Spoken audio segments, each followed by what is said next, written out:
Not hot. I mean, they're warm, but they're not. I mean, you can keep your hand on them. They're not like. I'd like that.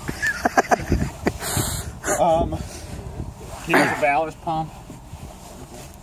There's one underneath the back seats. Again, you should never have to touch them. It's just where they come from. So, the way the water works. Water comes in the boat right here. This right here is your water gauge. So in the spring, you'll fill this just a little bit with water, and then you'll set this thing in here and twist it, and it'll lock. Okay. I mean, I guess I can close it right now because there's no water in it. So it just clicks and then it drops. You paying attention, Sonny? Yeah.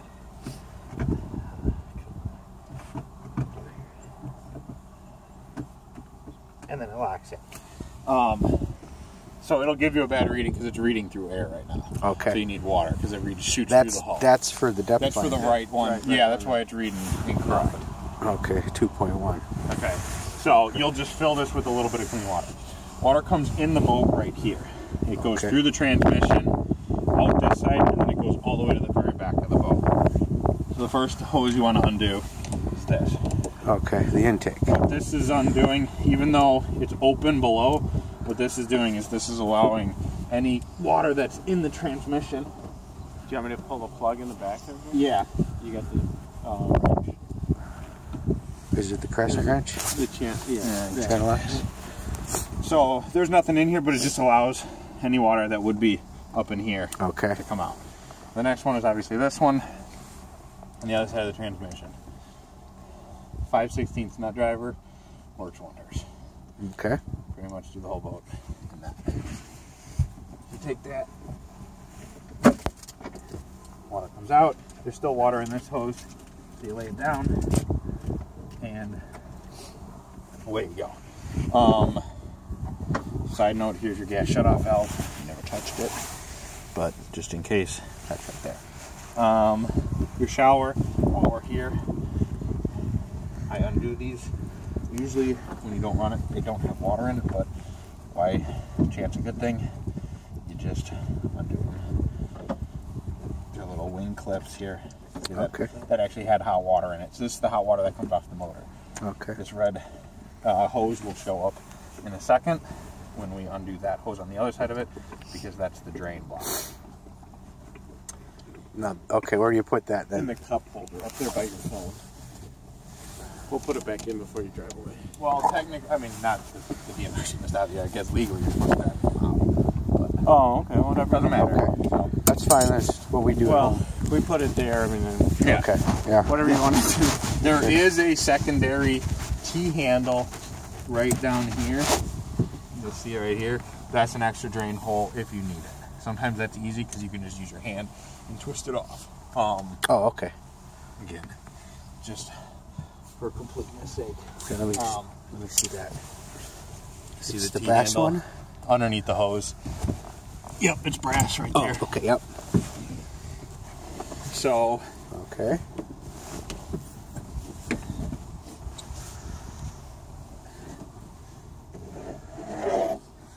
Take that for a second. So these dividers undo. Okay. So there's a little pin here. I never really put this pin in, but it's there.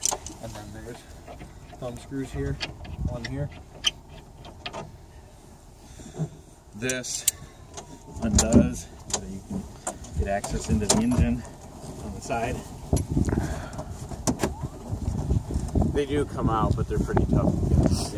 Okay. You don't really take them out unless you have to, which we always regret when we do. Okay. So, I'm gonna turn around. It's gonna be a lot easier for him. Yeah.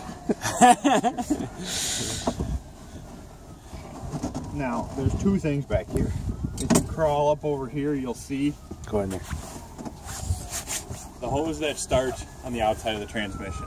Okay. The outlet runs to this pump right here. Okay. This is your raw water pump. There's an impeller in here, and this is kind of the key to all things cooling. There's an inlet and an outlet, and in between there's a circular vane rubber pump. So you got to remove both sides of it. So I'll remove the inlet side, and you pull down, and water came out. Now you can see I'm moving that same hose. Okay. So it's just a hose that goes from there to the inlet side. Okay. And you can see that it's still water. You're videoing this? Good idea. Drain that all out, you're good to go. Next, we will remove the outlet side. I might have to come to your side. And that's accessible from right where you are too? It's really easier from the other side. So eventually, every once in a while, you see those brass screws that you just touched? Yeah. It's a plate that comes off. I'll show you what it's in the glove box. Occasionally, like every other season, you replace the water impeller. Not because they go bad. Well, they do go bad. It's just good safety practice. It's in. Yeah, there's an extra one. So what we do is we buy a new one every other year, and we take the old one. You see that vein thing? So you can watch a bunch of YouTube videos. Okay. It's basically just a knuckle buster. You got to get back there. You take a wrench. Enough people for that. Yeah. I will take that outlet side, but what I'm going to do, because I'm on this side right now, there's three things you got to do when you're on this side. Remove the inlet to that raw water pump. You have to drain this side of the block of the engine, and then you have to remove what's called the J hose. And the J hose is this really big hose that's right here, and it makes a J. So it's this bottom one that comes down, and then it actually loops up. So, and you're taking off the bottom side of it? You take off the bottom side of the J pump, and that is what recirculates the water through the thermostat and through the engine here when the engine doesn't need more water and it's good with the water that it's got for that moment, so it recirculates it through. So it's a big hose and a bunch of water comes out, and that's how. So I took that one off. The J hose just stays there, and then on this side I'll take the phone and I guess I'll show you on the camera here. There's a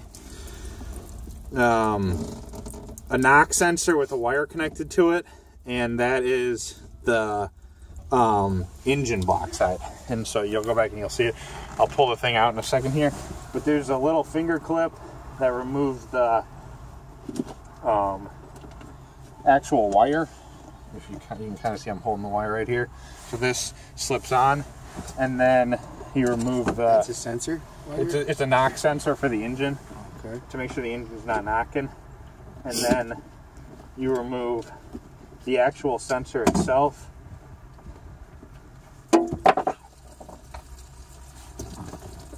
And now the engine block is draining. So this is the sensor. This is what comes out. Has that been replaced? No, they never need to be replaced. They don't go bad. Okay. So it's fine. The little wire clips onto it, just like that, and away you go. Okay. I don't leave it open all winter because rust will form. So it's natural for rust to form on here just because it's the metal block. So you drain it and put it back? I drain it and put it back, because if you don't, water and rust will end up in the inside of those threads, and then when you try and put this in the next year, it's kind of boogered up because the rust filled in those threads.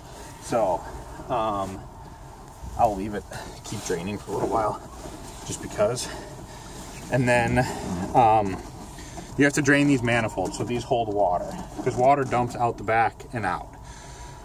There's this garden hose right here. Okay. It's just a thumb connection that you just undo. And there you go. There's not a lot of water in them, but it's any water that was in it comes out the front of these. Actually, it might drain more because we're on a incline, so the water might be pooled on this side of the manifold. Is there one on this side, or is that it? No, they just tie together. Okay. So they're identical. You can see I'm moving the line here. So I just leave those open. Okay. Then I'll jump on this side, drain that side of the block, and then undo the outlet side of the raw water pump, and you're done. So it's really not that difficult to do. Like I said, I de-winterized it in about 10 minutes this morning. The first time was really rough. It takes a long time the first time, and then all of a sudden you start to get good at it, and you're like, okay, this isn't that bad. And there are a bunch of YouTube videos. Yeah, if you just type in Inmar Monsoon winterize, you'll get dozens of videos. And like I said, it's truly a GM 5.7 liter V8. Sure. At its core. Does it say in or on it, Greg? Oh, yeah. So it's made by GM, but Inmar is the company that marinizes it. So they put on a marine starter.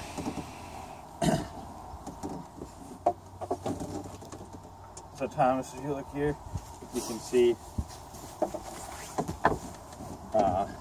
can put your hand here, it's fine. This is where I'm taking it off again. So you just kind of get your hand, snake your hand back up underneath here, and pull down. And that's full of water. So this is hooked up and around here, so you can see I'm moving this around. So the cold water for the shower is sitting right here. I don't know if you have to take it off. I always do, just because it's extra. So I take that and just pull it off. There's nothing really in it, but again, for simplicity's sake, I guess there's. Here is something to watch. This metal housing right here, what's called a transmission cooler. So what happens is if that impeller starts to shred itself, it throws those rubber chunks. They start to disintegrate. So then they get pushed in that pipe. So there's water that comes in. It goes through that pump, and then if the metal or the rubber veins start to implode on themselves, it'll keep on passing the rubber shards in through this pipe here that we just undid. This is called a transmission cooler, and up in here, if you remove this hose right here, so there's this hose I can take off. We don't need to, but if you do that, what happens is there's a metal screen in here. It's like a grate, and the rubber pieces get stuck there, so they don't actually make their way into the engine. Good. The problem is if you don't do anything ever about it, the rubber pieces will keep on clogging and it restricts your water flow. Then the engine can overheat. So, if the engine ever overheats, that's the first thing to look for. Number one thing is turn it off, obviously, come back and look at it. So to pull the pump out, you got to pull, there's those 4 brass screws back here. You pull the 4 off, you pull that piece out, more than likely the thing's going to be shredded. We've never shredded one. We just replace them every other year, just because. And the one in the glove box is brand new? The one in the glove box is a season old. The one in here is now a season old. Or, the one in there, what do we do? Were we doing it every year? I mean, it's still a fine impeller. There's absolutely nothing wrong. We just change it because it's like a $15 part. Okay. I'd rather just start with a new one. You can buy brand new ones that go bad. We kept that one just in case this one went bad. Because you can change them out on the water. So, you know, you can undo this. It's not easy, but you can change it on the water and you can save a day. So we always just, you know, kept in case we were traveling somewhere and we took it to the lake. We wanted to spare. So then obviously the last thing is this engine block side here. So on the other side, there's a knock sensor. On this side, it's just the red hose that's hooked to a barb that goes to the hot water shower. So you pull that off, and so this is just that same red hose. So it's got a hose clamp with a barb, put it on, away you go. And it's drained. I leave this one open all year because it's just a barb. There's no reason not to. And then the boat is winterized. Now, if you want, you can fire it one more time just to help kind of kick it over. And so you don't have to pour any glycol in it? Some people do, some people don't. I've never done it. I've read studies that say it doesn't matter. Some studies say do it. It's hard to get it to suck it in. So, like, how do you fill the blocks? Because if the thermostat, if it's up to temperature, the thermostat will close and it'll just dump it right out the exhaust. So the thermostat in here opens and closes and it sends water throughout these pipes, which are all, so like these two just go right to the manifold. So if you don't, if water's coming in and it says I'm already warm enough or cold enough, I don't need more, then it just pushes all the water that it's spinning through and it kicks it right out the back. So you can never be 100% sure that just running glycol through it is going to actually fill the whole thing up. So it's better to just drain the whole thing. Everybody's got different philosophies on it. There's no water in it. Exactly. So I mean that's what you're trying to do with winterizing is make sure nothing freezes it. Right. Yeah. So we, you know, I never left it. Obviously, we had it in the garage, so you know we weren't. Do you heat that garage year round? Yeah. Not year round, but in the winter, yeah. Yeah. So, like I said, we've never had any overheat issues. Never had any problems with the boat. So. Okay. So at this point, it's winterized. At this point, it's winterized. If you want, you can kick the key on, and it'll move that pump a little bit. Do that. Yeah. So Yep. Good.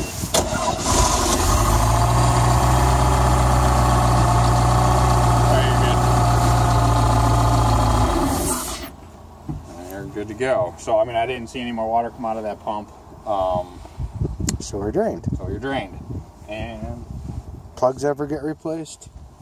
Oh, plugs have been replaced. Yeah, those were replaced 100 hours ago, maybe. When did we do that? You know about. Yes. I can leave these open, or I can put this all back for you. I think you probably better put it back. Okay. So we know what we're doing when we. So we reversed what you do in the spring. Yep. So I typically start right there. Okay. Hook those two up. Hook the black and yellow connector on the manifolds up. Make my way into the back here. Hook the knock sensor up. Tighten that one up. Hook the raw water pump up on both sides. Attach the cold water shower line. Attach the attach the hot water line onto the block, and away you go.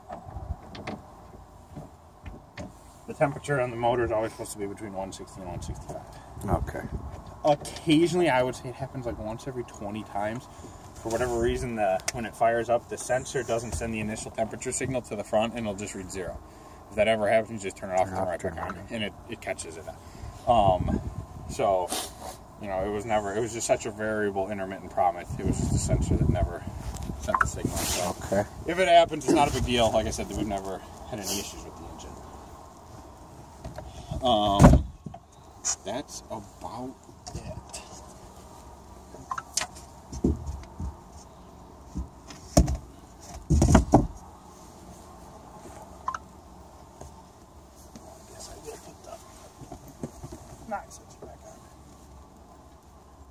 That can be done from right there.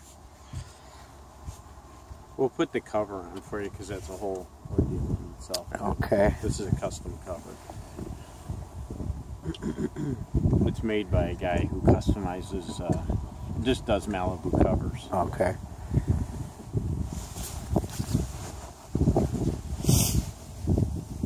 The knock sensor is actually hooked back up, so you're good to go on this Okay, side. so you just have to put the